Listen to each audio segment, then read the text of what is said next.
خیلی خوش اومدید به اولین ویدیو من توی یوتیوب. خیلی وقته که کلی سوال ازم میپرسه، من خب همشون رو جواب بدم، ولی همونجوری که میدونید یا وقت نمیشه به خاطر اینکه استوریاز تموم شد یا که سوالا انقدر زیاد بود، گفتم که دیگه همه رو با هم دیگه جواب بدم که هر کسی هم که جدید اومد این ویدیو رو بتونه ببینه و کل کنجکاویش برطرف بشن. شاید باورتون نشه ولی من کلی سوال هر روز میگیرم: کجا زندگی میکنی، کجا کار میکنی، چی درس میخونی، و کسایی که نمیدونن همینجوری میان دروغ میگن و این حرفا. هیچ وقت راجع به خودم هیچ نگفتم و سریع شروع کردم به ویدیو گذاشتن و مثلا هیچ وقت نگفتم من کیم، من کجا زندگی میکنم. شما هم حق دارید بدونید ویدیو کیو دارید نگاه میکنید. امیدوارم که از این ویدیو لذت ببرید. بریم شروع کنیم که سوالاتون رو جواب بدم. قبل از این کاری یادتون نره که یوتیوب منو سابسکرایب کنید که از این بعد کلی ویدیو میخوام واسهتون بذارم و به موضوعی که بیشتر زمان میبره که واسهتون حرف بزنم کلی چیز بهتون یاد بدم. Let's go. اولین سوالی که واقعا همتون ازم پرسیده بودید و خیلی واسهتون جالب بود که بدونید این بود که اسم اصلی من ناستیه یا نه. همونجوری که بهتون گفته بودم فکر کنم من توی ایران به دنیا اومدم و کاملا مشخصه که توی ایران نمیشه که اسم ناستیه گذاشتش. وقتی که از ایران خارج شدم و اومدم اینور درس خوندم، اسمم انقدر سخت بود که دوستان یه روزی شروع کردن همینجوری یه هویی به من گفتش که مثلا تو بهت میخوره روس باشی پس اسم ناستیه بهت میادش. ولی از اون موقع شروع کردم معلمان من به من گفتن ناستیه. چه میدونم دوستان دیگه توی مدرسه‌ام به خاطر اینکه اسممو میگفتن که اصلا بهت نمیخوره، بهتون نمیگم اسمم چیه، شما باید منو به ناستیه بشناسید. باور نمیکنید چون که اصلا قیافم به یعنی همه میگن قیافت به اون اسم نمیخوره. یکی این که تلفظ اسمم خیلی سخت بود واسه اینجایی آخا، یعنی واقعا کمرشون میشکستن اسم من بتونن تلفظ کنن، همیشه هم اشتباه تلفظ میکردن. بعد خیلی هم دیگه تلاش میکردن و مثلا هی باید بهش میگفتی نه اینجوری نه اونجوری نه اونجوری، میخواستن درست بتونم تلفظش کنم ولی خب نمیتونستن. بقیه دوستام هم دیگه از اون به بعد منو ناستیه صدا کردن دیگه. به معلمام هی میگفتن اینو ناستیه صدا کنید، معلمام دیگه میگفتن ناستیه و سالای دیگه هم به همون اسم منو صدا میکردن چون که مثلا خیلی آسون تر بود و راحت تر میتونستن ارتباط برقرار کنن. سوال بعدی اینه که چند سالته؟ بچه‌ها همتون خیلی نامردید توی این موضوع، خیلی نامردید. سن منو خیلی بالا میگفتید، الان بهتون میگم باور نمیکنید. من 20 سالمه بچه‌ها، متولد 1381 هستم.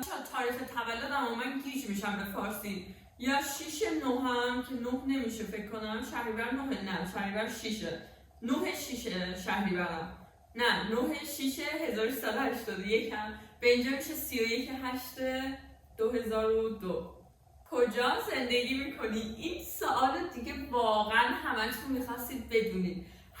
یکی میگفت ترکیه زندگی میکنه، یکی میگفت سوئد زندگی میکنه، یکی میگفت نه آمریکا زندگی میکنه، اون یکی میگفت نه بابا ایران رو حد در میاره. من آلمان زندگی میکنم بچه‌ها، توی شهر برلین. یکی نوشته بود نه این سوئد زندگی میکنه. من دیروز پریروز توی یه فروشگاه دیدمش. اگر دیدی پس چرا نمی‌بری سلام بدی ها؟ این سوالتون برطرف شدش. من توی آلمان زندگی میکنم. سال بعدی چند سالت بودش که از ایران رفتی؟ بچه‌ها من موقعی که 12 سالم بود از ایران خارج شدم، یعنی 13 همون تولد 13 سالگیمو اینجا گرفتم. خب بعد الان چقدر میشه؟ چند سال میشه؟ آخر این ماه من میشه 21 سالم و تقریبا میشه 8 سال که من این برم. ولی خب سال مهم بوده که مدرسه رفتم و اینجا دوستامو مثلا شناختم. اون موقع که ایران بودم خب سنم کم بود و یه دختر 12 ساله زیاد بیرون نمیرفتم، فقط در حد مدرسه بود و مثلا کمک درسی و این حرفا. مثلا اصلا اینجوری نبود که برم شب خونه دوستام بمونم فلان بیسار و این حرفا. میدونی چی میگم؟ همه دوستام اینجا بودن و همه‌شون رو اینجا شناختم. مثلا مهمترین سالای نوجوانی و بچگی من اینجا بودم، واسه همینم خیلی عادت کردم. سوال پرسیده بودید که درس میخونید، چه مدرکی دارید و این حرفا. بچه من دارم درس میخونم هنوزم. من از کلاس هفتم اینجا درس خوندم چون که ایران فکر کنم کلاس هفتم رو شروع کرده بودم یا اولاش بود، زیاد یادم نیستش باورتون میشه، یا ششم رو تموم کرده بودم ایران. اینجا از هفتم خلاصه شروع کردم به درس خوندن. بعد کنکورم هم اینجا دادم. حالا واسهتون توضیح میدم راجع به مدرسه‌م و این حرفا یه روزی. برسیم به سوال بعدی. با خانواده زندگی میکنی یا از کی تنها داری زندگی میکنی؟ بچه من موقعی که 18 سالم بود از خانوادم کلا جدا شدم. یعنی خونه رو کلا عوض کردم و شروع کردم که بدون خانواده زندگی کردن. موقعی هم که سنم پایین‌تر از 18 بود هی 1-2 هفته یه بار نبودم توی خونه. آره دیگه اینجوری شد که من تنها زندگی کردم، یعنی بدون خانواده زندگی کردم. ولی الان دارم بهتون میگم کسایی که دارید 18 سالتون میشه و دوست دارید این کار رو انجام بدید انجامش ندید، پشیمون میشید. نه اینکه پشیمون بشید از اینکه کم میارید و این حرفا، نه کم نمیارید، ولی موقعی که آدم جدا میشه میگه چرا بیشتر نموندم. نمیگم اصلا آدم جدا نشه، به نظر من آرامش تو بالاخره داری، بالاخره خوبیایی هم داره ولی تا اونجایی که میتونید با خانواده‌تون زندگی کنید زندگی خیلی آسان‌تره. باور کنید، فکر نباید بکنید که چه میدونم این کار کی باید انجام بدم، اون کار کی انجام بدم. میدونید هیچ وقتی که تنها زندگی میکنید هیچ کسی نیستش که دنبالتون با دور بگه این کار رو انجام بده، اون کار رو انجام بده. همه چی یادتون میره. وقتی کار رو انجام ندید خب عقب میافتید از زندگی، اصلا خسته میشید. کسی نیستش که دیگه صبح بیدارتون کنه تا هر وقت که میخواید میتونید بخوابید. آره اولش شما فکر کنید خیلی خوبه، ولی تو یک هفته پشت سر هم دیگه ساعت 1 بعد از ظهر بیدار شو، ببین اصلا انرژی داری دیگه زندگی تو ادامه بدی یا نه وقتی که همش تنها باشید. خلاصه که تا اونجایی که میتونید پیش خانواده‌تون زندگی کنید و از این شیطونی‌ها مثل من نکنید اصلا. این سوالو واقعا انقدر بعضیا قضاوت کردن من موندم اصلا.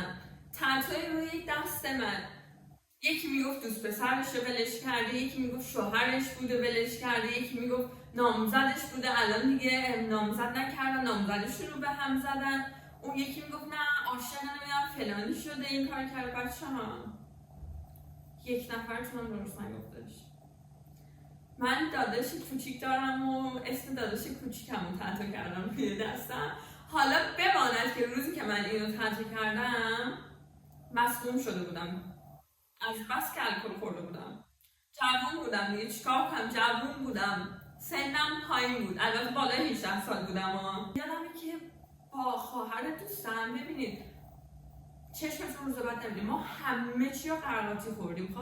اون حالش نرمال بود، اون حالش خوب بود. من کل شب داشتم بالا میبردم و روز بعدش کلا داشتم بالا میبردم ولی با اون حال بعد چند سال قبل از اینکه پرواز کنیم به سمت آلمان دوباره برگردیم خونه رفتم مثل داداشم تتو زدم، گفتم الان نکنم کی بکنم، بعد برم ترمیمش کنم چون که انگار رنگش میره فکر کنم. برسیم به سال بعدی که واقعا من خیلی ناراحت شدم اینو شنیدم. خیلی یه مدتی بودش من چند تا ویدیو گذاشتم و انگار بقیه فکر کنم من برای مسخره کردن دیگران یا بی احترامی به اونا یا اینکه احساس کمبود به اونا بدم یا اینکه دارم دروغ میگم اون حرفا که کل اونا واقعیت بود. بعدش هم بهتونم 1000 دفعه گفتم من اون ماه کلی جریمه شده بودم. جریمه ها رو بهتون نشون دادم، حرف پول وکیل و این حرفا. من الان البته همین الان نامه جریمه رو روی میزم ولی 25 تا زیاد نیستش. خلاصه و خیلی میگفتن آره دیگه باباش از ایران داره نفت میفروشه پولشو میده اینجا، دخترش چیزه، آقازاده است دختره فلانه بیساره این حرفا. خواستم بهتون بگم مادر پدر من از وقتی که 3 سالم بود جدا شدن و از اون موقع تا حالا من شاید بابامو 2-3 بار دیدم. باورتون میشه؟ فکر کنم اون حتی نمیدونه که من چه شکلیم، منم یعنی نمیدونم اون چه شکلیه، از کنارم که رد شه واقعا نمیشناسمش اصلا توی ذهنم شکلش نیستش. میدونید چی میگم؟ واقعا یادم رفته قیافش اونقدر که ندیدمش، صداش نمیدونم چه شکلیه. ولی اینجوری هم نیستش که هنوز بگم با این موضوع کنار نیومدم که مثلا بدون پدر بزرگ شدم. یه چیز خیلی سختی و وقتی آدم اینجوری کامنت رو میبینه باباش میفرست میگه کاشکی بابام میفرستاد کاشکی. خیلی دوست داشتید ببینید که مثلا من OF دارم آنلی فنس ندارم. بچه‌ها چرا واقعا اینجور فکر رو میکنید؟ اون یکی که میگفت من سابسکرایبش دارم کو اکانت آنلی فنس منو پیدا کرده بود، بعد من اینجوری به منم بفرسته مکسیموم ببینم. نه باشه شوخی میکنم واقعا. من شاید حالا از نظر شما لباسای من یکم باز باشه، لباسام یکم جوری که شما دوست دارید نباشه، ولی خب هزار دفعه بهتون گفتم هر کسی توی جمعی بزرگ شده و محیط اطراف خیلی تاثیر میذارن روی یک کسی. خیلی چیزایی که مثلا هیچ اشکالی ندارن تو فکر کنی اشکال داره، ولی به نظر من هر خانومی هر جوری که دلش میخواد باید لباس بپوشه. حالا یکم آروم شیم. میریم به سوال بعدی. سینما تو عمل کردی؟ نه، سینما عمل نکردم. لباتو ژل زدی؟ بله، لبامو ژل زدم، معلومه دیگه ژل زدم. ولی بچه‌ها خیلی حواستون باشه کجا میرید ژل میزنید، چون که من که ژل زده بودم کلا اومده بود بالاها. چند ماه پیشم بهتون گفتم که رفتم ژلشو در آوردم و این حرفا، یا مثلا انقدر درد داره واقعا ارزششو نداره. من لبام قبلا هم ولی کوچیک نبود، حالا واسهتون عکس میزنم. چند کیلویی؟ بچه‌ها من الان 63 و 80 گرمم. یه بار گفتی که بخیه داری، پس اون بخیه مال چیه؟ چرا تعریفش نمی‌کنی؟ داستانش الان بهتون میگم.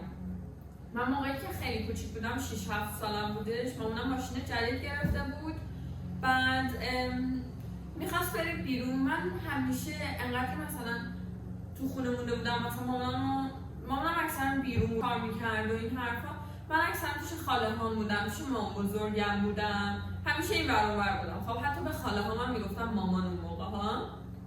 بعد هر باری که مثلا مامانم میخواست بره بیرون، خب بچه‌م بودم دیگه، گریه میکردم دنبال مامانم، تو خدا منو ببر، تو خدا منو ببر.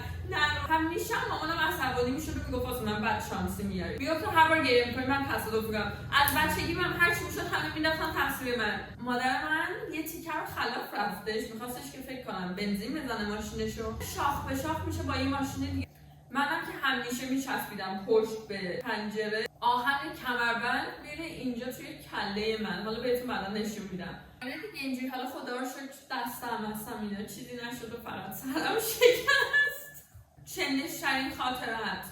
بچه‌ها واقعا خجالت میکشم اینو واسهتون بگم، نمیدونم بگم یا نه، ولی من بچه بودم خیلی چندش بودم. یه چیزی که یادم رفت بهتون بگم اینه که خیلیاتون فکر کردید که من ترکم، من کردم. بچه‌ها هیچ کدوم من نیستم متاسفانه. مادر بزرگ من ترک تبریز بود و توی خانواده‌اش حالا یه رنگ روسی داشتش. بخاطر همینم چشام رنگی شد و اینجور حرفا. خانواده مادری من کلا چشم رنگیه. ترک تبریز بود ولی دیگه تبریز زندگی نمی‌کرد، اومده بود مثلا تهران زندگی می‌کرد اون موقع‌ها. مادر منم تهران زندگی کرده ولی من توی تهران به دنیا نیومدم. اینم از جواب همه سوالاتون. امیدوارم که این ویدیو رو دوست داشته باشید و سوالاتون جواب داده شد. اگر که چیزی یادم رفت لطفاً توی کامنت واسم بنویسید.